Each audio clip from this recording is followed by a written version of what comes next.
Hi, I'm Ira Nowinski, and Jerry was one of my instructors in life. I never took a class with him, but I was his TA, and he treated me like his TA his whole life. So I had a sort of a strange relationship with Jerry, and one thing that when I saw the pictures, a lot of us work in projects. Jerry was much bigger than that because he photographed and drew and painted his life, and his life was important to all of us. We were all compartmentalized, but Jerry had this giant umbrella of Jerry. He was whatever he did was reflective of Jerry, and he did things with me. Like when he met me, I had just come from Thailand, and I had some photos that I had printed in New York, and he took me under his arm and introduced me to the faculty and got me into the Art Institute, pushed me into getting an MFA. But he also took me to the Cafe Trieste and bought me my first cafe latte from Yolanda.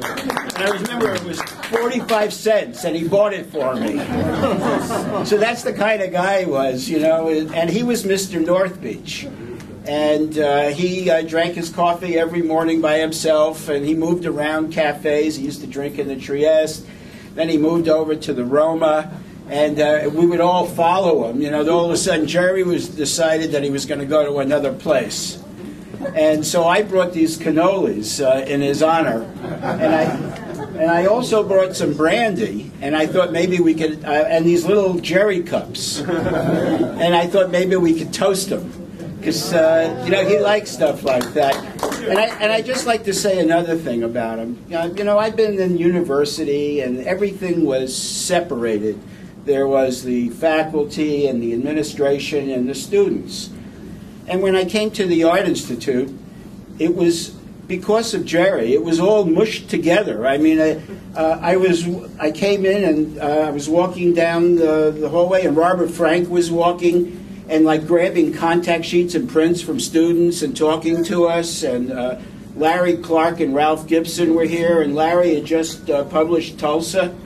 And Jerry had brought everyone together, and Tom Zimmerman showed up, and they were all teaching, and it was a really great time. And when you think about those times in the early 70s, it was the explosion of interest in photography. The MFA programs sprung up around the country, and it had a lot to do with the Art Institute and with Jerry, actually. And he was...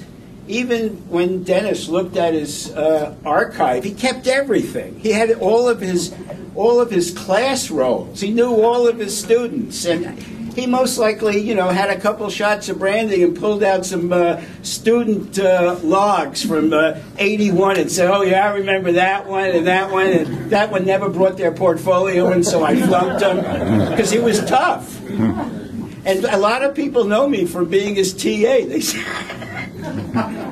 And anyway, so one of the great things I did for Jerry is I made this project No Vacancy when I was here, and it was very successful. And it was about redevelopment. And then I was involved with this development corporation. They rebuilt the building. It's in Yerba Buena Center where the museum is. And we named the buildings after the guys I photographed. And Jerry didn't want to move in there, but he was living in a hotel room and sort of unhappy, and his work was in storage, and he was, we all have those periods in our life. And I got him into Wolf House.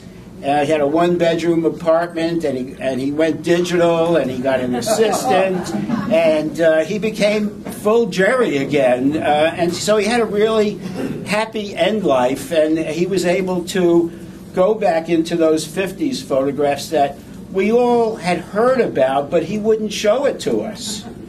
He just put them in a shoebox, right there. And I never saw any of them. There was always this sort of whisper about his great portraits.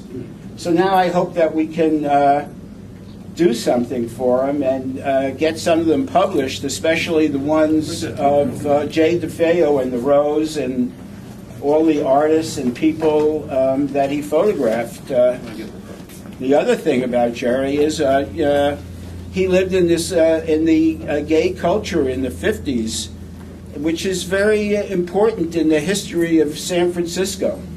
And he knew pretty much the whole community. It wasn't a large community. And so I think that kind of a historical record and what he did after his passing is really worth examining and making people aware of, with his other artwork that he did, which we all know. And then Dennis has put together a book. And Ira, it's a sketch, not a book. Whatever. Dennis always corrects me.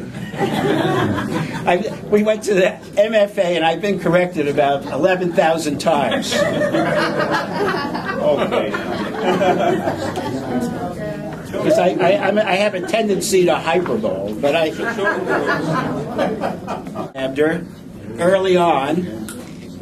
And Jerry had a whole series on it. I want to lay that book down over here after this. It'll be on the table. You can buzz through it, but there's only one copy. So anyway, and Jerry was one of the first people who split-tone Portrait prints. I mean, he was just an amazing person.